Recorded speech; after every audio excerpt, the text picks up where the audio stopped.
When you think about the Roman Empire, you probably imagine gladiators, togas, and sprawling marble structures. But there's something far less glamorous, yet arguably more impressive, that helped Rome build an empire that still echoes through time: their concrete. Roman concrete, also called opus caementicum, is the reason why structures like the Colosseum, aqueducts, and harbor piers are still standing after nearly 2,000 years. Now, compare that with modern concrete, our roads, bridges, and buildings, which often begin cracking within a few decades. How did ancient builders, without the technology we have today, manage to create a material so durable that it has outlived empires? And why does our supposedly advanced concrete struggle to keep up? So let's dive into the fascinating comparison between Roman and modern concrete, right here on History of Simple Things.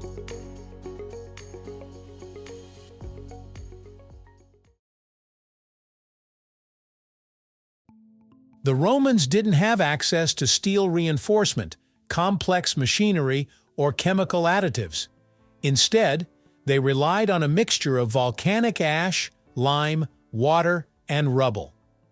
The key ingredient here was the volcanic ash, often sourced from regions around Naples and the Bay of Naples. When combined with lime, the ash created a unique chemical reaction that allowed the concrete to not only harden, but also continue strengthening over time when exposed to seawater. That's right, Roman harbor structures are still standing because their concrete essentially heals itself as the minerals react with seawater, forming new binding crystals over centuries. This self-healing property was like nature working with the Romans to preserve their engineering feats. Now let's look at modern concrete. The recipe is a bit different: Portland cement, sand, gravel, and water. It's designed to be strong under compression, and when reinforced with steel rebar, it can also withstand tension. Modern concrete is versatile, easy to produce, and perfect for mass construction. But here's the catch: it doesn't age as gracefully as Roman concrete. Exposed to water, salt, and air, the steel inside modern concrete can corrode over time, leading to cracks and weakening the structure. Highways and bridges, for example, often need constant repair, sometimes after just a few decades. For something humanity depends on so heavily, it's ironic that our concrete has such a limited shelf life compared to the stuff the Romans mixed by hand 2,000 years ago. The real genius of Roman concrete lies in its chemistry. When volcanic ash and lime interacted with water, they formed a compound called calcium aluminum silicate hydrate. That might sound complicated, but what matters is that this compound was incredibly durable and resistant to environmental damage. Unlike modern concrete, which simply sets and hardens, Roman concrete kept evolving.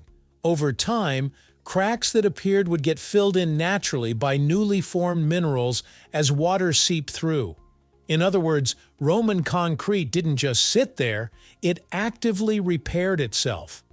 Modern concrete, on the other hand, lacks this self-healing ability. Once it cracks, the damage only spreads unless we intervene with repairs. One reason modern concrete became the standard is flexibility. Roman concrete was durable but not particularly adaptable. It was perfect for massive, sturdy structures like aqueducts or amphitheaters, but it wasn't designed for skyscrapers, intricate roads, or modern highways. Our concrete, especially when combined with steel reinforcement, can be molded into almost any shape and used for anything from towering bridges to sleek apartment blocks. The trade-off, though, is that this adaptability comes at the cost of long-term resilience. In other words, we sacrificed lifespan for versatility. Another interesting comparison is the environmental impact.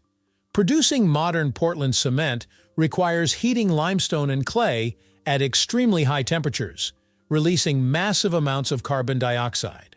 Cement production today accounts for nearly 8% of global CO2 emissions, making it one of the largest industrial contributors to climate change.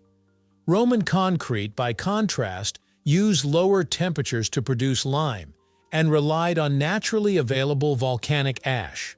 It wasn't just more durable, it was also more eco-friendly. This makes you wonder, if we had followed the Roman model, would our world look a little greener today? Here's the exciting part. Scientists and engineers today are revisiting Roman concrete to see what lessons we can apply. Researchers studying Roman harbor walls found that the minerals inside the concrete continued to grow over centuries, giving the material that self-healing quality. This discovery has inspired efforts to create new types of modern concrete that mimic these properties.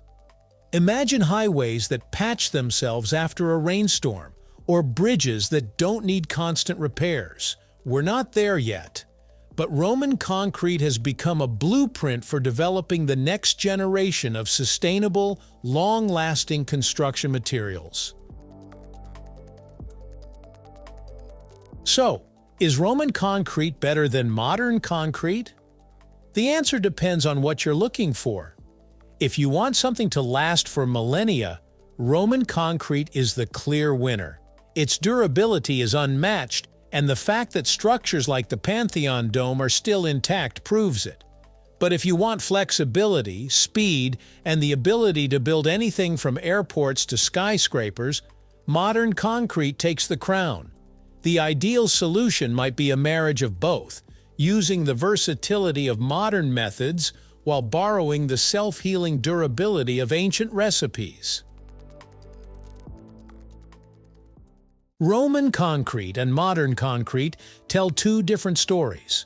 One is about endurance, the other about innovation. The Romans built with time on their side, creating structures meant to impress for centuries, while we build for speed and adaptability, often with the expectation of maintenance and repair. But as we face modern challenges like climate change and crumbling infrastructure, it's worth asking, should we go back and learn from the ancients? The secret to building a more sustainable and long-lasting future might just lie in the ruins of the past. Thank you for watching. If you have suggestions for our next video, feel free to share them in the comments below. We'll be sure to give you an acknowledgement for your contribution.